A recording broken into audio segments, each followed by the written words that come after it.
সম্মানিত ভিউয়ার্স, আসসালামু আলাইকুম। আশা রাখি সবাই ভালো আছেন। আজকের লেসনে সবাইকে স্বাগতম। আমরা যখন ইংরেজি সেন্টেন্সে ওয়ার্ড ব্যবহার করি, সেগুলো কোনটি কোন পার্টস অফ স্পিচ, কোথায়, কিভাবে এবং কেন ব্যবহার করা হয়েছে, সেটি যারা আইডেন্টিফিকেশন করতে পারি না তাদের জন্য আজকের এই লেসনটি। আমরা জানি পার্টস অফ স্পিচ ৮ প্রকার: noun, pronoun, adjective, verb, adverb, preposition, conjunction and interjection. অবস্থানভেদে সেন্টেন্সে এই শব্দগুলি ভিন্ন ভিন্ন নামে ব্যবহৃত হয়। ধরো, একটা সেন্টেন্সে একটা শব্দ নাউন হিসেবে ব্যবহার করা হয়েছে, সেম শব্দটি আরেকটি সেন্টেন্সে অ্যাডজেক্টিভ হিসেবে, আরেকটি সেন্টেন্সে ভার্ব হিসেবে ব্যবহার করা হয়, যা আমরা খুব সহজে শনাক্ত করতে পারি না। তাই আমি সিদ্ধান্ত নিয়েছি সহজে চেনার জন্য তোমাদের মাঝে আমি ধারাবাহিকভাবে 100টি সেন্টেন্স নিয়ে আলোচনা করব। আশা করি তোমরা খুব সহজেই সেন্টেন্স থেকে পার্টস অফ স্পিচ আইডেন্টিফিকেশন করতে পারবে। আজকের আমরা parts of speech identification practice 1 নিয়ে আলোচনা করব। এখানে নিচে একটি বাক্য দেওয়া হলো, আমি প্রথমে বাক্যটিকে পড়ে নিচ্ছি। বাক্যটি হলো, as a student you must have been told to greet your elders and teachers according to your culture and tradition. As a student, একজন ছাত্র হিসেবে, you must have been told, তোমাকে অবশ্যই বলা হয়ে থাকে, to greet your elders, তোমার বড়দেরকে অভিবাদন বা স্বাগতম জানাও, and teachers, তোমার শিক্ষকদের, according to your culture, তোমার সংস্কৃতি and tradition, এবং ঐতিহ্য হিসেবে। এখন আমরা এই সেন্টেন্সটি থেকে কোনটি কোন পার্টস অফ স্পিচ সেটি আলাদা আলাদা করব। এখানে প্রথম আছে অ্যাজ। বলতো এই অ্যাজটি কোন পার্টস অফ স্পিচ? এটা একটি কনজাংশন। তারপরে আছে এ, তোমরা অবশ্যই বলবে একটা আর্টিকেল, কিন্তু আমরা যেহেতু এখানে পার্টস অফ স্পিচ নিয়ে আলোচনা করছি, সেহেতু আমরা এই একে আর্টিকেল বলতে পারবো না, আমরা একে বলবো অ্যাডজেক্টিভ। তারপরে আছে স্টুডেন্ট, এটা একটা নাউন, কারণ আমরা জানি অ্যাডজেক্টিভের পরে সবসময় নাউন বসে, যেহেতু একটি অ্যাডজেক্টিভ, তাই এখানে স্টুডেন্ট একটা নাউন।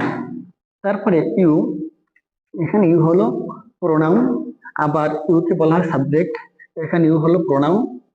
তারপরে মাস্ট হ্যাভ বিন টোল্ড, এখানে মাস্ট হ্যাভ বিন টোল্ড এই পুরোটা হলো ভার্ব, আবার এটাকে ভার্বাল ফ্রেজও বলা যায়।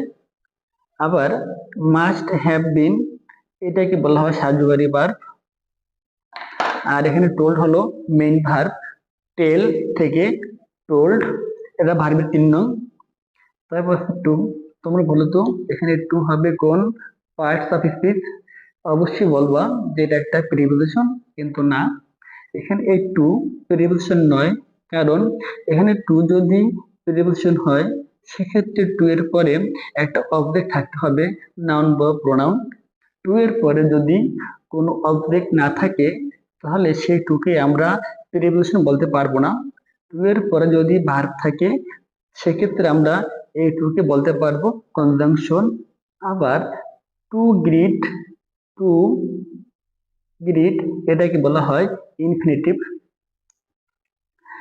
গ্রিট হলো ভার্ব। ইওর, বলতো এখানে ইওর কোন পার্ট অফ স্পিচ? অনেকে হয়তো বলবে যে এটা একটা পসেসিভ, কিন্তু আমাদের আজকের আলোচনার বিষয় হলো পার্টস অফ স্পিচ নিয়ে। ওই পার্টস অফ স্পিচের ভিতরে পসেসিভ বলতে কোনো কথা নাই, এটা হলো একটা অ্যাডজেক্টিভ।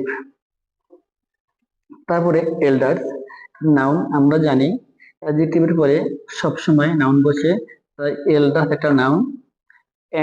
এন্ড হলো কনজাংশন, কারণ এর কাজ হলো এক বা একাধিক শব্দকে বা এক বা একাধিক সেন্টেন্সকে যুক্ত করা, তাই এখানে এন্ড একটা কনজাংশন।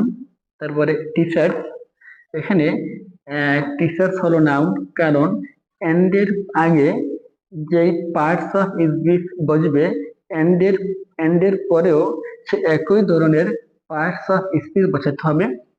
তাই এখানে টিচার্স হলো নাউন। অ্যাকর্ডিং টু, এটা একটা, এই অ্যাকর্ডিং এবং টু এটাকে আলাদাভাবে কোনো বলা যাবে না, এখানে এটাকে একসাথে বলতে হবে। এখানে অ্যাকর্ডিং টু হলো কনজাংশন।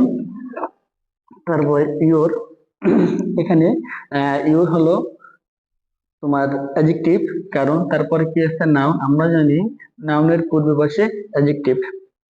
এন্ড, এন্ড হলো কনজাংশন। তারপরে ট্রেডিশন, এটা একটা নাউন, কারণ এন্ড এর আগে আছে নাউন, তাই এন্ড এর পরে হবে নাউন। সম্মানিত ভিউয়ার্স, আসসালামু আলাইকুম। আশা রাখি সবাই ভালো আছেন। আজকের লেসনে সবাইকে স্বাগতম। আমরা যখন ইংরেজি সেন্টেন্সে ওয়ার্ড ব্যবহার করি, সেগুলো কোনটি কোন পার্টস অফ স্পিচ, কোথায়, কিভাবে এবং কেন ব্যবহার করা হয়েছে, সেটি যারা আইডেন্টিফিকেশন করতে পারি না তাদের জন্য আজকের এই লেসনটি। আমরা জানি পার্টস অফ স্পিচ 8 প্রকার: noun, pronoun, adjective, verb, adverb, preposition, conjunction and interjection. অবস্থানভেদে সেন্টেন্সে এই শব্দগুলি ভিন্ন ভিন্ন নামে ব্যবহৃত হয়।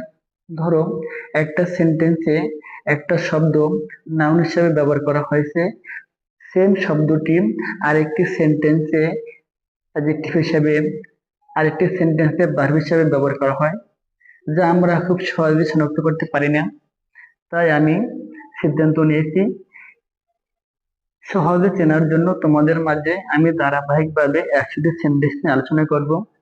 আশা করি তোমরা খুব সহজেই সেন্টেন্স থেকে পার্টস অফ স্পিচ আইডেন্টিফিকেশন করতে পারবে। আজকের আমরা parts of speech identification practice 1 নিয়ে আলোচনা করব। এখানে নিচে একটি বাক্য দেওয়া হলো, আমি প্রথমে বাক্যটিকে পড়ে নিচ্ছি। বাক্যটি হলো, as a student you must have been told to greet your elders and teachers according to your culture and tradition. As a student, একজন ছাত্র হিসেবে, you must have been told, তোমাকে অবশ্যই বলা হয়ে থাকে, to greet your elders, তোমার বড়দেরকে অভিবাদন বা স্বাগতম জানাও, and teachers, তোমার শিক্ষকদের, according to your culture, তোমার সংস্কৃতি and tradition, এবং ঐতিহ্য হিসেবে। এখন আমরা এই সেন্টেন্সটি থেকে কোনটি কোন পার্টস অফ স্পিচ সেটি আলাদা আলাদা করব। এখানে প্রথম আছে অ্যাজ। বলতো এই অ্যাজটি কোন পার্টস অফ স্পিচ? এটা একটি কনজাংশন। তারপর আছে এ, তোমরা অবশ্যই বলবে একটা আর্টিকেল, কিন্তু আমরা যেহেতু এখানে পার্টস অফ স্পিচ নিয়ে আলোচনা করছি, সেহেতু আমরা এই একে আর্টিকেল বলতে পারবো না, আমরা একে বলবো অ্যাডজেক্টিভ। তারপরে আছে স্টুডেন্ট, এটা একটা নাউন, কারণ আমরা জানি অ্যাডজেক্টিভের পরে সবসময় নাউন বসে, যেহেতু একটি অ্যাডজেক্টিভ, তাই এখানে স্টুডেন্ট একটা নাউন। তারপরে ইউ, এখানে ইউ হলো প্রোনাউন, আবার ইউকে বলা হয় সাবজেক্ট, এখানে ইউ হলো প্রোনাউন। তারপরে মাস্ট হ্যাভ বিন টোল্ড, এখানে মাস্ট হ্যাভ বিন টোল্ড এই পুরোটা হলো ভার্ব, আবার এটাকে ভার্বাল ফ্রেজও বলা যায়। আবার মাস্ট হ্যাভ বিন এটাকে বলা হয় সাহায্যকারী ভার্ব। আর এখানে টোল্ড হলো মেইন ভার্ব, টেল থেকে টোল্ড, এটা ভার্বের 3 নং। তারপর টু, তোমরা বলো তো এখানে টু হবে কোন পার্টস অফ স্পিচ? অবশ্যই বলবা যে এটা একটা প্রিপোজিশন, কিন্তু না, এখানে এই টু প্রিপোজিশন নয়, কারণ এখানে টু যদি প্রিপোজিশন হয়, সেক্ষেত্রে টু এর পরে একটা অবজেক্ট থাকতে হবে, নাউন বা প্রোনাউন। টু এর পরে যদি কোনো অবজেক্ট না থাকে, তাহলে সেই টুকে আমরা প্রিপোজিশন বলতে পারবো না। টু এর পরে যদি ভার্ব থাকে, সেক্ষেত্রে আমরা এই টুকে বলতে পারবো কনজাংশন। আবার টু গ্রিট, টু গ্রিট এটাকে বলা হয় ইনফিনিটিভ। গ্রিট হলো ভার্ব, ইওর বলো তো এখানে ইওর কোন পার্ট অফ স্পিচ? অনেকে হয়তো বলবে যে এটা একটা পসেসিভ, কিন্তু আমাদের আজকের আলোচনার বিষয় হলো পার্টস অফ স্পিচ নিয়ে। ওই পার্টস অফ স্পিচের ভিতরে পসেসিভ বলতে কোনো কথা নাই, এটা হলো একটা অ্যাডজেক্টিভ। তারপরে এল্ডার্স, নাউন আমরা জানি অ্যাডজেক্টিভের পরে সবসময় নাউন বসে, তাই এল্ডার্স একটা নাউন। এন্ড হলো কনজাংশন, কারণ এর কাজ হলো এক বা একাধিক শব্দকে বা এক বা একাধিক সেন্টেন্সকে যুক্ত করা, তাই এখানে এন্ড একটা কনজাংশন।